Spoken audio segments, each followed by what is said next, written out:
Mets get it done over in Rocky High as they win 2 out of 3 against the Colorado Rockies, which in my opinion, I think should have been a sweep personally, but it is what it is. We'll break down all 3 games from the series against the Colorado Rockies coming up here on the Bleed Orange and Blue podcast right after the intro. Meet the Mets, meet the Mets. Step right up and greet the Mets. Bring your kiddies, bring your wife. Guaranteed to have the time of your life because the Mets are really socking the ball, knocking those home runs over the wall. East side, west side, everybody's coming down to meet the METS Mets of New York Town. Hello, everybody. Welcome into the Bleed Orange and Blue podcast. My name is TJ Labby, and welcome into the Mets series review versus the Colorado Rockies. The New York Mets were able to take 2 out of 3 against the Rockies this past week, and it was good to see them get another series win. Good to see them build some consistency, but personally, I feel like as good as it was, need a little more. Progress, baby steps. Got to get there first, and it is good to get a series win against the same team that came into your stadium and swept you. So good to see out of the Mets coming in to Colorado and taking care of business. So let's break down these games real quickly. The reason why, so full disclaimer, I was originally supposed to start doing this. I was going to record this about 3 hours ago.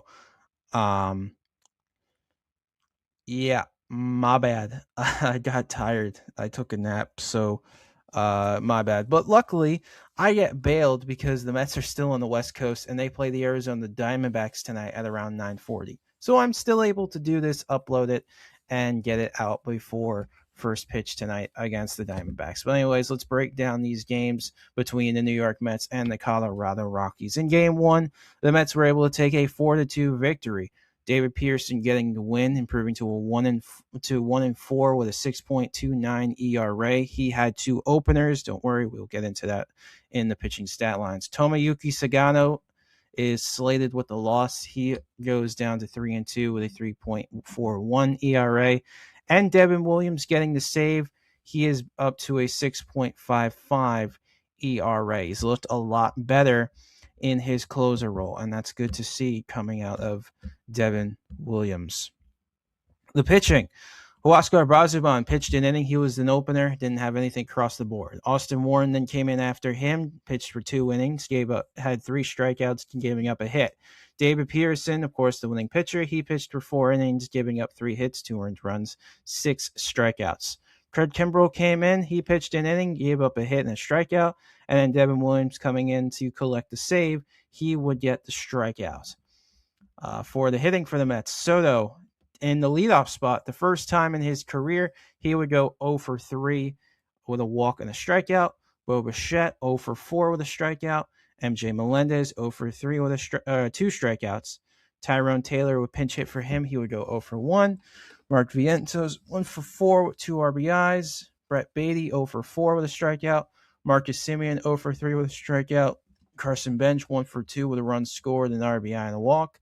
Francisco Alvarez 1 for 3 with a run scored and a strikeout. And then Luis Torrens 1 for 3 with a run scored and an RBI. The Mets would go 2 for 4 runners in scoring position and only leave 1 man on base.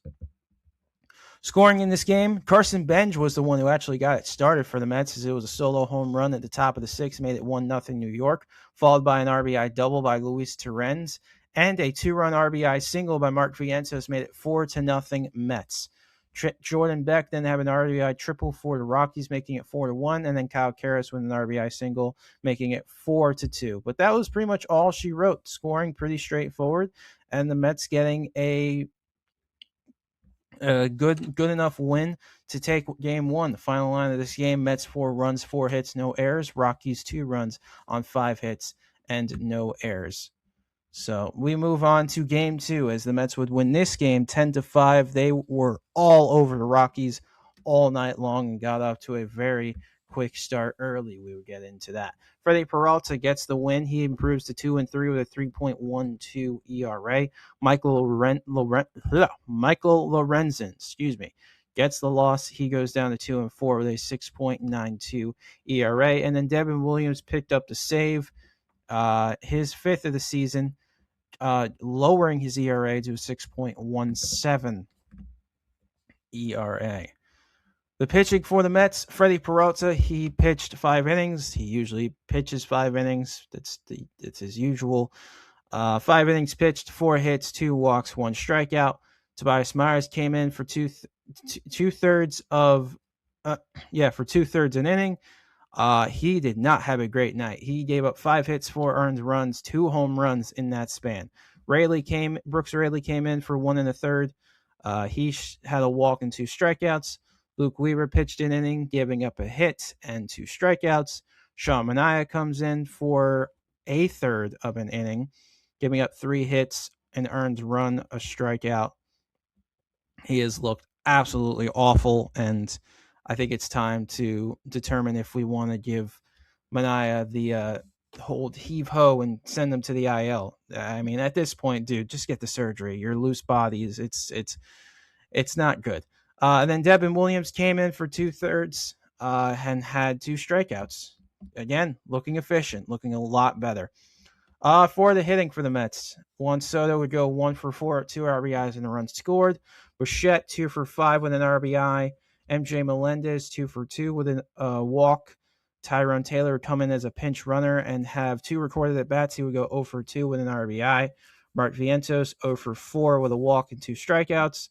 Brett Beatty 2 for 4 with 2 runs scored and a walk. Marcus Semien, a big night for him, going 4 for 5, 3 runs scored, 2 RBIs. Carson Benge going 2 for 5, 2 runs scored, and 2 RBIs and a strikeout. Francisco Alvarez 2 for 4 with a run scored, an RBI, and a walk.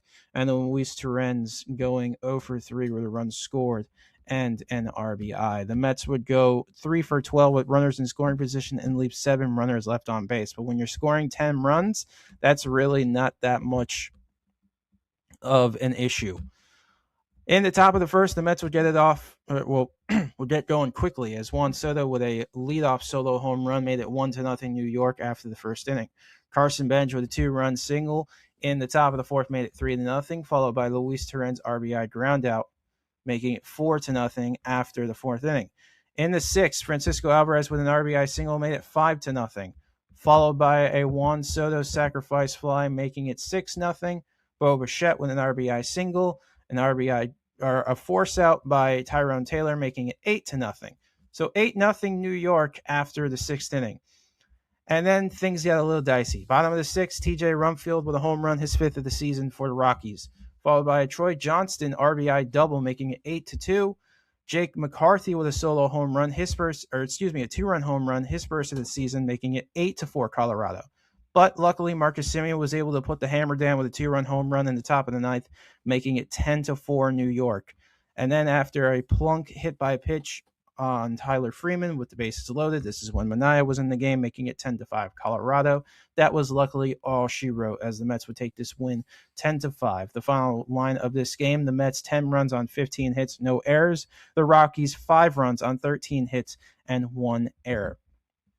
And it would be the second series win for the New York Mets after getting the series win over in Anaheim. Then game 3 yesterday, they lost 6-2 in a very, very winnable game, but just a horrible lineup that Mendoza decided to play with yesterday, and it really bit him in the rear ends. Antonio Senzatella would get the win for the Rockies. He would improve to 2-0 with a 1.11 ERA. He has been one of the most reliable relievers for the Rockies this season. And then Craig Kimbrel would get the loss. He would go down to 0-2 with a 7.56 ERA. He has not been, quote-unquote, the greatest Kimbrel has been. Then for the pitching, Christian Scott, 4 2/3, gave up 3 hits and earned run, 2 walks, 6 strikeouts. He looked good. Now he's just got to figure out how to keep that pitch count low and figure out the walk situation as well. But I think he will be just fine. Huascar Brazoban came in for an inning, gave up a hit, an earned run, 2 walks, and a strikeout. Austin Warren came in for an inning and a third, giving up 2 walks and a strikeout. And then Craig Kimbrel came in for an inning in the eighth, gave up 3 hits, 4 earned runs, 1 walk, 2 strikeouts, and a home run, which we will get into in just a second. As for the hitting, this was just a horrible lineup. Juan Soto, 1 for 4. Bo Bichette, 0 for 3 with a walk. Mark Vientos, 0 for 4. Austin Slater, yes, Austin Slater played in this game and actually was decent. 2 for 3 with a run scored and a strikeout. Brett Beatty pinch hit for him. He would go 0 for 1. Marcus Semien, 0 for 2 with a run scored and 2 walks. Andy Ibanez, 0 for 1 with an RBI. Carson Benge would pinch hit for him. He would go 1 for 2 with a strikeout. Francisco Alvarez, 1 for 3 with a walk and 2 strikeouts. Tyrone Taylor, 1 for 2 with an RBI and a strikeout. MJ Melendez would pinch hit for him. He'd go 0 for 1 with a strikeout. And then Vidal Brujan going 0 for 3 with a walk. The Mets would go 1 for 9 with runners in scoring position and leave 7 runners left on base.